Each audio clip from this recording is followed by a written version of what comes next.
Post his motherfucking stats. Y'all know what time it is. It's time to post his motherfucking stats. Pelicans get a win. Desperately needed it. Pelicans get a win. But, but, let me bring y'all back to earth real quick. Just a tad bit. This game got way too close in the end. Way too close for my liking in the end. And y'all remember that one thing I keep harping to y'all about when the playoffs hit? What is it? It's a pay throw? It's a loner throw? No, it's a free throw. This game very easily could have been an L because of free throws. Steven Adams missed a crucial free throw late in the game, which could have very well tipped the whole balance of this game. So much so that Stan had to pull him out of the game. But then he had to put him back into the game to get rebounds. And guess what they do? Bledsoe drops the pass off to Steven Adams, and Donovan Mitchell, high IQ, let me go foul him. Get to the line. Free throws, free throws, free throws. I'm preaching about free throws because this shit matters. Like, this is another one of those playoff game situations that is going to arise. And I know people talked about Lonzo, you can't keep him in. Look, you got Steven Adams choking away the game. But you know what? This is more on Stan almost choking away the game. This is my critique for Stan tonight. Play your motherfucking guys. You got Melly for a reason. Play them. You don't have to play them every single game, but play them when you need to. You need it to go small. Play them. Don't keep putting Steven Adams back in there. Play him. Because you put Steven Adams back in, and guess what? They just said leave him alone, and they let Rudy Gobert sit in the paint. Oh, by the way, should have been 3 in the key. Should have been a tech. I believe is what that should have been. 3 in the key. Well, not 3 in the key, 3 seconds. I'm sorry. Defensive 3 seconds.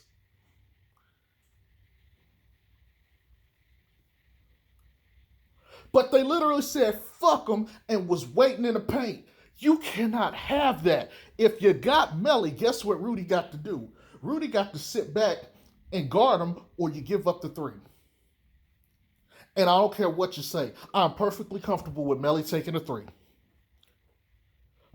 You got to play your guys. Let's go through this list real quick. I'm gonna save Lonzo for a little bit later. But let's go through this damn list.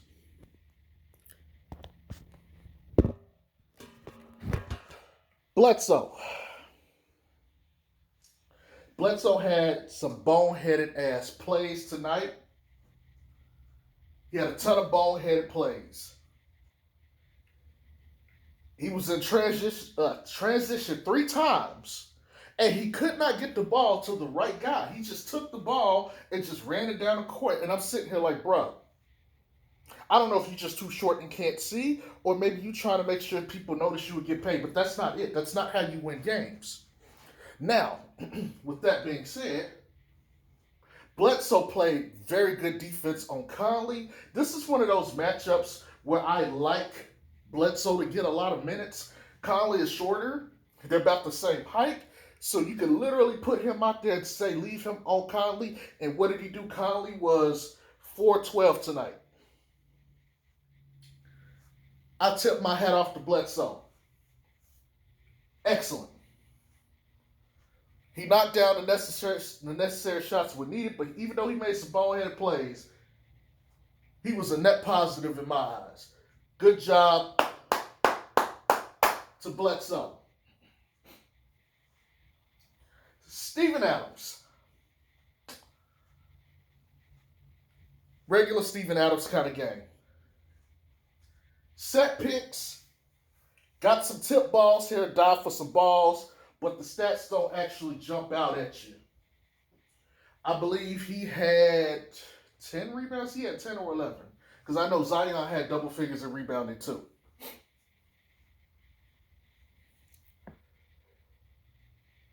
Could have cost us the game being in the game late. That's why they had to put Willie Hernangomez in. Not really happy about that. That again is on Stan. He's got to do better as a coach. But overall, he was a net positive for the most part of the game. Zion, 26 and 10 or 26 and 11. I don't remember. It don't fucking matter. He had a double-double. He missed some free throws, though. Can't have that, Z. And I know Zion was pissed to come out the game at one point for a little bit later in one of the free throws, and I don't get that either. But, that's why I got a question Stan. The late game, that I don't know. I don't know what the hell that was about. But Zion did Zion-like things. Rudy Gobert couldn't stop him. If Rudy can't stop him, I can tell you right now, teams that have bigs or defensive player of the year like bigs, they're not going to be able to do anything with Zion either. You're going to need two guys with some height. And I'm going to get into the Utah team because there's something I need to point out to you guys. But before we get in there, let me go through these players real quick. B.I. He had 26 and 5, I believe. Believe he had the highest shooting percentage on the team. No, that was still Z. Z had 58%. B.I. shot 11 of 20. Very efficient game. He didn't take a single three. Neither did Zion. This is the kind of game I love to see from B.I. He had his imprint on this game all over, and he didn't settle for threes. He got to his spots. He tackled the mismatches. He went after the mismatches. He was hunting them. He directed guys to not set screens, and so he could position himself where he needed to. He didn't work too hard. As AD likes to say, he let the game breathe. He let the game come to him. Excellent game. Did very good defense, even though Bogdanovich got a couple of good looks. Some of that wasn't necessarily B.I. fault. B.I. played pretty good defense this game. I'm going to give him credit for that. I'm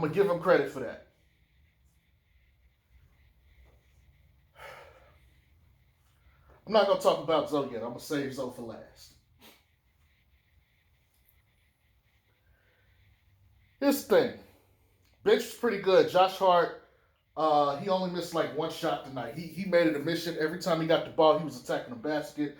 I loved what I saw. He was sitting there hustling for rebounds. He was getting into people. I loved everything I saw from Josh Hart tonight. He took this one mid-range shot I didn't approve of, but other than that, good job by Josh Hart. JJ Redick got a couple of and 1 threes, 4-point plays. And I think those were huge. Those didn't come easy. I didn't see too much of him dribble in that second unit. I'm going to get into that again in a little bit when I talk about Zoe. He was pretty good off the bench. Billy Hernangomez. He was pretty good this game, although he was still fucking up. He refused to guard that pick and roll. Adams did too. They refused to guard that pick and roll. They refused to come out. And early in the game, they started to give it to him. But he wisened up. He waited back in that dunker spot. They got penetration. Gobert came up. They got the dump-off pass. He punished him. Adaptation. That is one of the greatest skills you could have as a basketball player, or really any player in any sport. Being able to adapt to the situation and making the best play and the best read based on what they're giving you. That's smart basketball. I gotta give him credit for that. He didn't play anybody else on his bench. This is like playoff level basketball when you're playing like your 8 guys in rotation. Having said that, let's talk about some things real quick. 5 of the Pelicans players had 7 rebounds or more. Let me say that again. 5 of the Pelicans players had 7 or more rebounds. Of the players who didn't, JJ, Bledsoe, and B.I. Out fucking standing. Out fucking standing. That's what you want to see. Get on the boards, dominate the boards, get the rebounds, earn the possessions. Out fucking standing. Things that are not going to get pointed out by a lot of your other media members. 7 rebounds or more by 5 guys. That means at least 35 rebounds came from 5 of your players. Out fucking standing. Stan Van Gundy made an adjustment this game. I'm not sure if this is a permanent adjustment, but he made an adjustment. He kept Zion in the game a little bit longer. He let him play with Lonzo, but he pulled out Brandon Ingram. And the second unit played so much better. So much better. Got a lead, maintained it. And then when he brought in B.I., they still had flow to the offense, and he fixed a lot of the issues that normally happens with the second unit. Now, to be fair, he didn't play deep into the second unit. He just played JJ, Josh Hart, and Hernan Gomez. But it worked. It worked.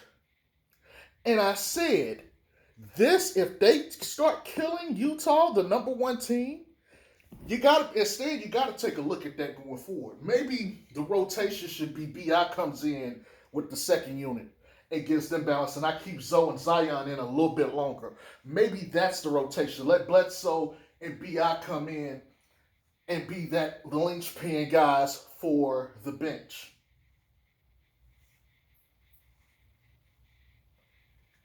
Outstanding. The Pelicans, they were outstanding because of that. Nope, not yet. We're not going to talk about Lonzo just yet. Let's talk about this Utah team. I know I just mentioned the rebounds and all this other stuff, but let's be honest. They don't have a whole lot of size. And the way they played, this is how we got a lot of those rebounds. They played 4 out. Obviously, Rudy would stay in or Derek Favors. And the whole goal was to get back on defense and let Rudy corral the rebounds. Part of the reason we were able to get the boards is because they didn't put a whole lot of pressure. If they sent somebody in to try to get rebounds, it was Bogdanovich or Royce O'Neal. But 9 times out of 10, it was 2 or 3 of our guys fighting against Rudy. That's partly why we got some of those rebounds. If I'm being honest.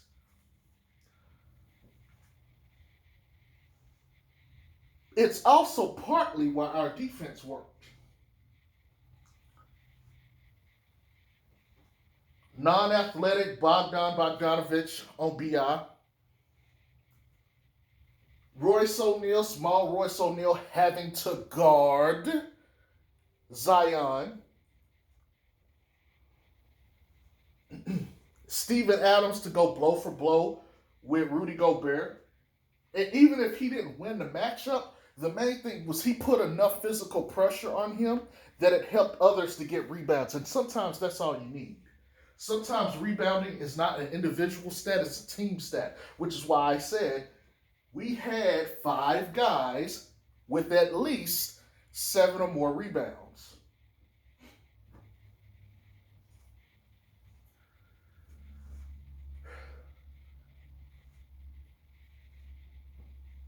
The guard play of the Jazz got put in fucking maximum security Angola prison. Donovan Mitchell took over 20-something shots to get 20 points that game. And he couldn't do shit. Even the open shots he got, he was missing. He missed the dunk. They had him so out of fits. He just he wasn't effective. Conley, as I mentioned earlier, was in jail. The only starters that had a positive field goal percentage was Rudy, because all of his stuff was at the basket and he hit a couple of his free throws, and Bogdanovich. And that's because he actually was the only one that was getting good shots in the first half, and they kind of toned that down. I mean, he still was able to get his shots, but that was about it. The Pelicans only took 11 threes this game. They only took 11 threes. Everything else was at the rim. Everything else was literally at the rim. Which brings me to Lonzo Anderson Ball. Post his motherfucking stats. Lonzo did nothing this game. He just dropped 23 points.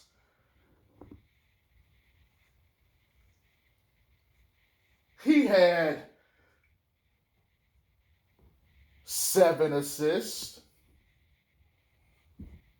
He had 8 rebounds. No turnovers. 60% shooting from 3.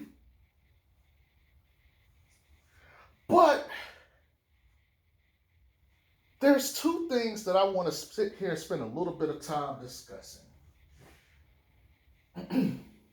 His defense and his shot chart. Now, in full disclosure, I haven't actually went to go back and look at his shot chart at the game yet. I'll probably do that tomorrow. But I watched the game. Let me tell you about Lonzo Anderson Ball. Lonzo Ball decided that he was going to learn a very valuable lesson at the expense of losing the Spurs game. There was a tweet that I made when I said him missing those shots was going to tell us a lot. And it sure enough did. He viewed himself as a shooter of shooters, and he was going to shoot the damn ball. Lonzo made the adjustment this game. Lonzo's adjustment was, let's take 5 3-point shots. And the bulk of his offense, because if I'm not mistaken, he was 9 of 16. Yes, he was 9 of 16 shooting, which is over 50%. I believe that is 58, 56, 50, somewhere between 57 and 58. But he took 5 threes and made 3. Now, let's subtract. If you had 5 of your shots are threes, and your total shots were 16, that means you have 11 shots that were not threes. And if you made 9, and you made 3 threes, so you take away your 3 from your 9, that's 6. So he was 6 of 11 as far as field goal percentages from two. Now, he ended up going to the line, and he made both his free throws. Again, I made a video where I said it's going to be 80%. Like the Jeffersons, he is moving on up. But think about this, 6 of 11 field goal. He attacked the basket. He got the ball moving in transition. He attacked in transition. He took several mid-range jumpers, stuff we hadn't seen. The other game, he was committed to the three. This game, he was committed to attacking anywhere on the floor that was open. That is the best 4-game of his career. And I know the numbers don't just jump out. You had to have watched the game to have seen it. There was not a shot on the floor he could not take and could not make. He was hitting at the rim. He was hitting mid-range. He even hit the floater. He hit the three. He was a complete threat. Ding, ding, ding, ding, ding. What have I said since I started doing YouTube videos back in August when he first started working on this game? I said what? If you're new to my channel and you have not went to go watch my old videos from back in August, I implore you to do so.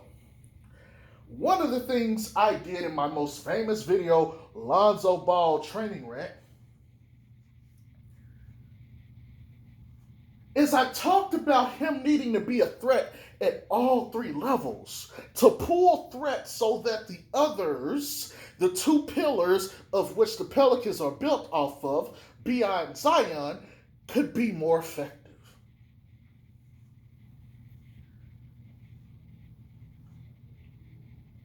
For him to go out there and dominate on offense, on both sides of the ball, look, 26 and 26, which is what Zion and B.I. had, is 52.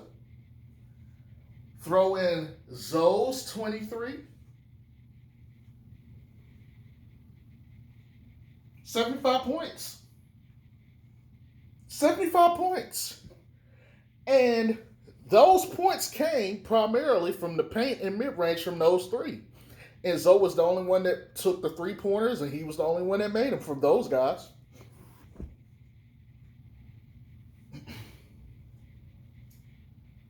Out fucking standing savant-like offense. And not just that.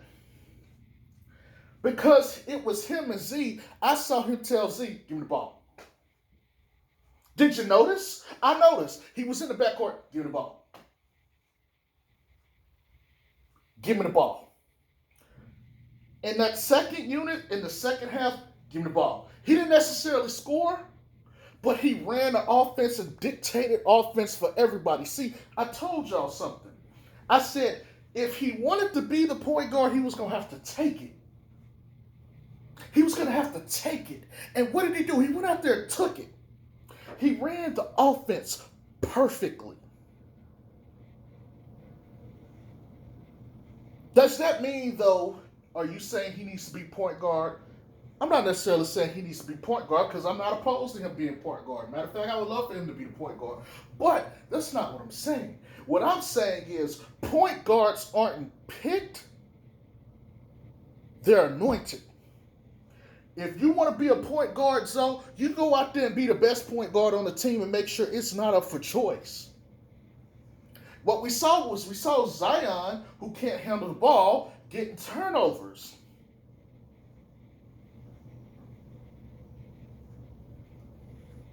Give me the ball. Give me the goddamn ball.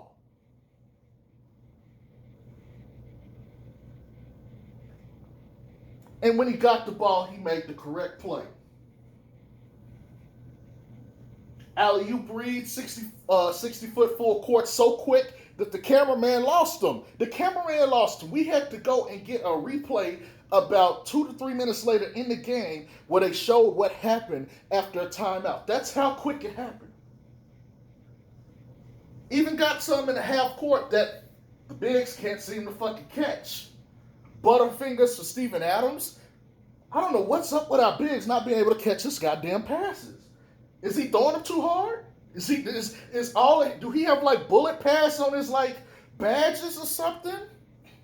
Every pass is a bullet pass. I don't know. But they can't seem to catch shit. They got butterfingers.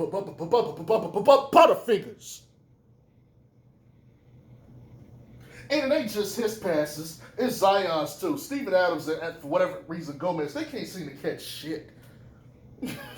I don't know what the problem is. I don't know if they're just sweaty or they just nervous something. They can't seem to catch shit. But he gave the entire Savant-like game. And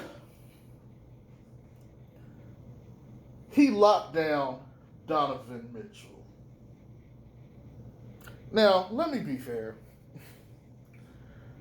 Donovan Mitchell is barely shooting 43%. Really, he's shooting like 42.8, which is terrible in my eyes. There's no way your starting all-star guard should be shooting that low.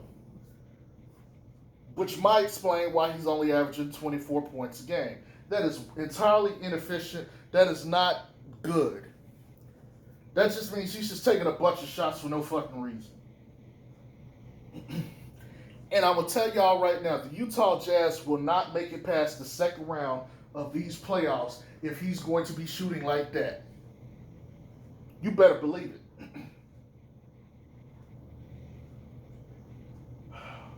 But he had him in hell. Not just him. He put Clarkson in hell when he got on Clarkson. Shout outs to Jordan Clarkson, though. He used to be one of the Lakers. He played with those guys for a little bit.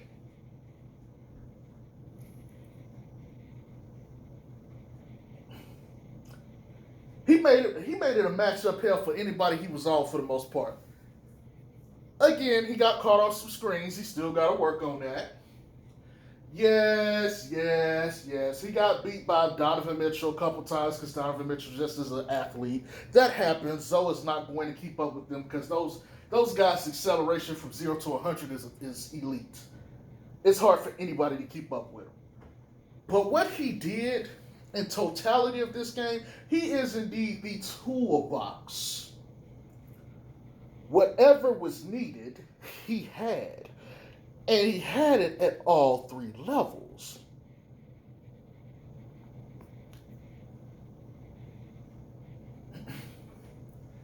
This was an excellent game. I dare say this was a perfect game. This is probably the most perfect game I've seen of Lonzo.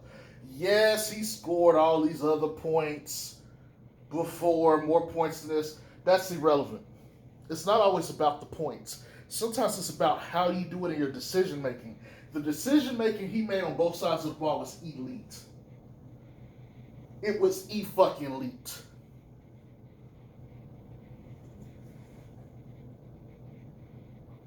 That's the Lonzo I want to see. And by the way, let me make this known. This is, if I'm not mistaken, his first game getting 20 points or more that didn't involve him making 6 or 7 threes. Normally, when Lonzo is in excess of 20 points, he's gotten 6 or 7 threes. This is the first time where he's taken more field goals than he's taken. And what I mean by field goals is layup, mid-range, yada, yada, everything inside the perimeter. This is the first time he's gotten to that total, and he didn't make more threes than twos.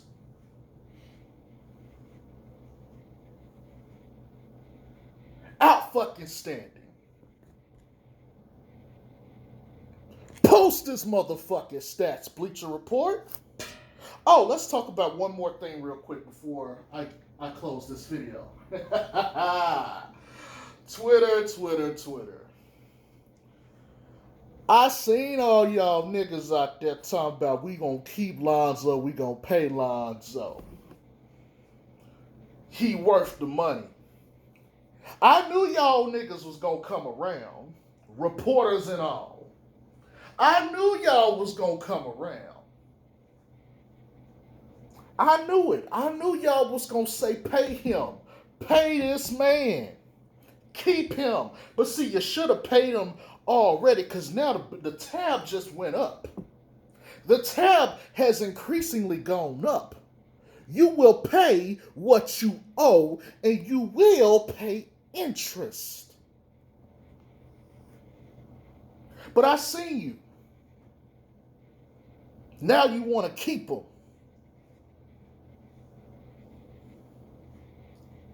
Y'all better start putting some respect on that man, goddamn man. Hey, police reports, post his motherfucking stats.